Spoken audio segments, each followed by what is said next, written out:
नमस्कार दोस्तों, कैसे हैं आप सब। एक बार फिर आप सभी का स्वागत है हमारे YouTube चैनल पर। और आज की कहानी है मेरी पत्नी को कुछ हुआ तो मैं तुम्हारा गला दबा दूंगा। आशा करता हूं आप सभी खुश होंगे। तो आज की कहानी शुरू करने से पहले जो भी चैनल पर पहली बार आए हैं या जिसने भी अभी तक चैनल को सब्सक्राइब नहीं किया है तो जल्दी से जाकर चैनल को सब्सक्राइब करें और घंटी का बटन दबाकर ऑल का आइकन जरूर प्रेस करें ताकि हमारी कहानियों की नोटिफिकेशन आप तक सबसे पहले पहुँचती रहे। तो आप सभी से उम्मीद करता हूं कि आप ज़्यादा से ज़्यादा कमेंट्स करें ताकि हमारा भी हौसला बढ़ता रहे और हम आपके लिए नई नई कहानियां लेकर आते रहे। तो चलिए शुरू करते हैं आज की एक और बेहतरीन कहानी। 60 बसंत झेल चुकी शारदा जी अकेली ही रहती है। उनका एक बेटा और एक बहू इसी शहर में किराए के मकान में रहते। शारदा जी का अपना इतना बड़ा मकान है कि 2-3 परिवार आराम से रह सकते हैं। फिर ऐसा क्या हुआ कि बहू और बेटे को शारदा जी से अलग रहना पड़ रहा है। शारदा जी के मकान के ऊपरी हिस्से को अमन ने किराए पर लिया। अमन ट्रांसफर होकर दूसरे शहर से आया था। बहुत अधिक छानबीन करने के बाद किसी ने शारदा जी के बारे में बताया कि वह बहुत अच्छी व्यवहार कुशल महिला है, अकेली ही रहती, मकान के ऊपरी हिस्से को किराए पर चढ़ाना चाहती है। तो अमन ने जरूरी कागजात साइन करवाते हुए मकान का ऊपरी हिस्सा किराए पर ले लिया। अमन अपनी पत्नी कविता और 4 वर्षीय बेटी पल्लवी के साथ शारदा जी के मकान में शिफ्ट हो गया। कविता ने देखा कि शारदा जी के यहाँ एक मेड तीनों टाइम आती। वह सुबह, दोपहर और शाम का खाना बनाती, साथ ही घर के सभी काम भी वही करती। शारदा जी घर में अकेली रहती। कविता के मन में उनके विषय में जानने की जिज्ञासा हुई। कुछ दिन ऐसे ही बीतते रहे। शारदा जी कभी दिखाई देती तो कविता उन्हें नमस्ते आंटी कहकर संबोधित करती। प्रति उत्तर में शारदा जी मुस्कुराकर अभिवादन करती। सर्दियों की कड़कती ठंड में आज बहुत अच्छी धूप निकली थी। कविता ने बालकनी में देखा कि शारदा जी नीचे आंगन में धूप सेक रही। उनके आंगन में एक छोटा सा घास का गार्डन है, चारों तरफ फूल लगे। तरह तरह के रंग बिरंगे फूल सर्दी की धूप से खिल उठे। कविता का मन चाहा कि 2 पल आंटी के साथ बैठकर बिताए जाएं। वैसे भी कविता की बेटी स्कूल चली जाती है तो घर का काम निपटाने के बाद उसके पास समय ही समय होता है।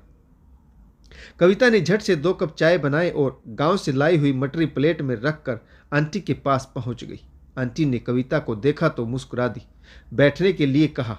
कविता ने आंटी को चाय पकड़ा दी, फिर मठरियाँ लेने के लिए आग्रह किया तो आंटी ने कहा, नहीं बिटिया, अब जाड़ दांत नहीं रहे, अब ऐसी चीज़ें चबाई नहीं जाती।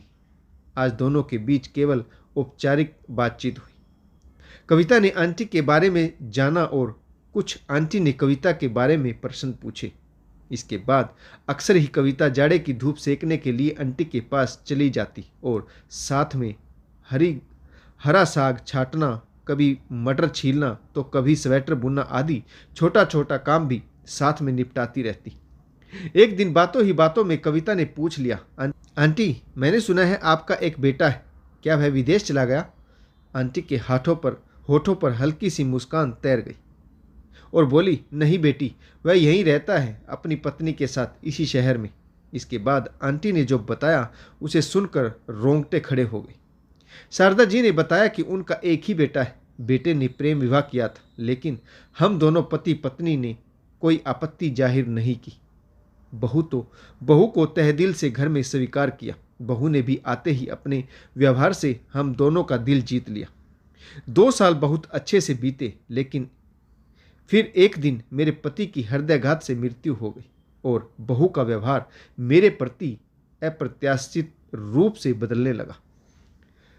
अब वह बेटे के सामने तो मेरे साथ अच्छा व्यवहार करती, परंतु उसके जाते ही बात बात पर मुझे ताने देती, हर वक्त मुझ पर चिल्लाती रहती।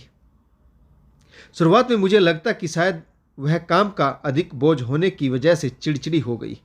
मैंने घरेलू काम में उसका हाथ बटाना शुरू किया, लेकिन वह मेरे हर काम में मेन मेक निकालती। मैंने जैसे ही दोबारा गृहस्थी संभालनी शुरू की, बहू ने धीरे धीरे सभी चीज़ों पर अपना अधिकार स्थापित कर लिया।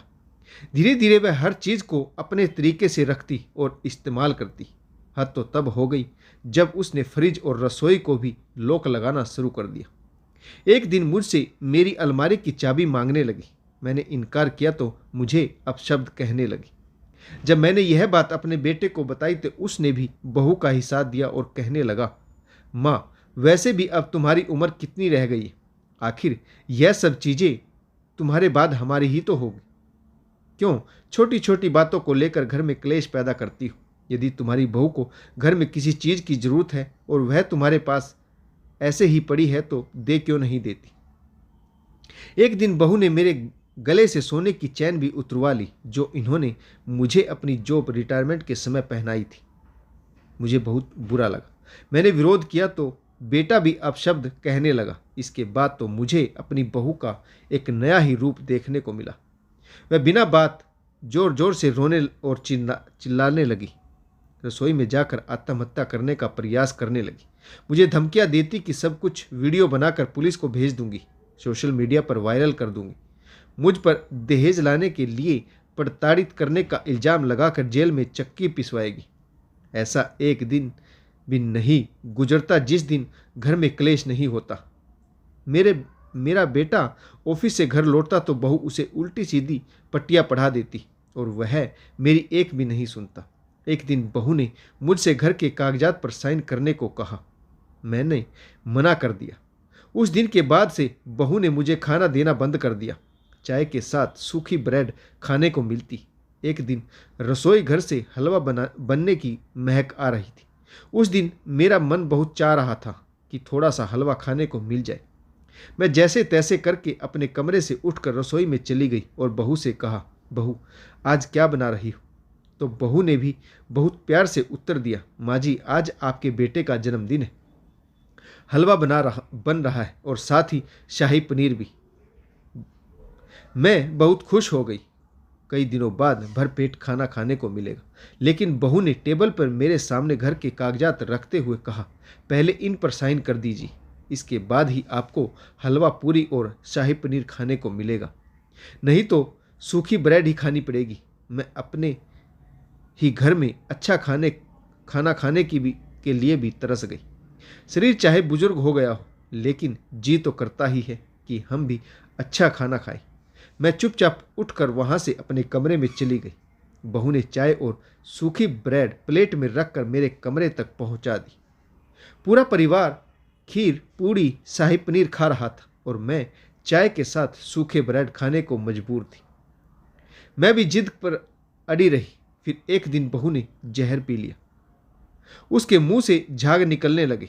मैंने आनंद फानन में बेटे को फ़ोन करके घर बुलाया तो बेटा भी मुझको ही भला बुरा कहने लगा और कहने लगा कि जैसा वह कह रही है ऐसा ही किया क्यों नहीं? तुम क्या मकान को अपनी छाती पर लेकर मरोगी? आखिर है तो हमारा ही। हद तो तब हो गई जब मेरे खुद के जन्मे बेटे ने यह तक कह दिया कि अगर मेरी पत्नी को कुछ हो गया तो वह अपने हाथों से मेरा गला दबा देगा। आनंद फाने में बहू को हॉस्पिटल में एडमिट कराना पड़ा। डॉक्टर ने कहा पुलिस केस है। मैं बहुत डर गई। बेटे ने मुझसे 50,000 रुपये की डिमांड की थी। कहने लगा डॉक्टर को देने ताकि वह अपना मुंह बंद रख सके और पुलिस केस होने से बच जाए। मैं बहुत डर गई थी कि 50,000 रुपये का चेक साइन करके बेटे को थमा दिया। मुझे बाद में पता चला कि यह सब बहू बेटे का नाटक था। बहू ने कोई जहर वहर नहीं पिया था। यह बहू बेटे की चाल थी। मुझे कुछ शक हुआ तो मैंने खाते के रुपए चेक करने के लिए बैंक में पहुंच गई। वहां से पता चला कि 50,000 नहीं बल्कि 1.5 लाख रुपए विड्रॉल किए गए।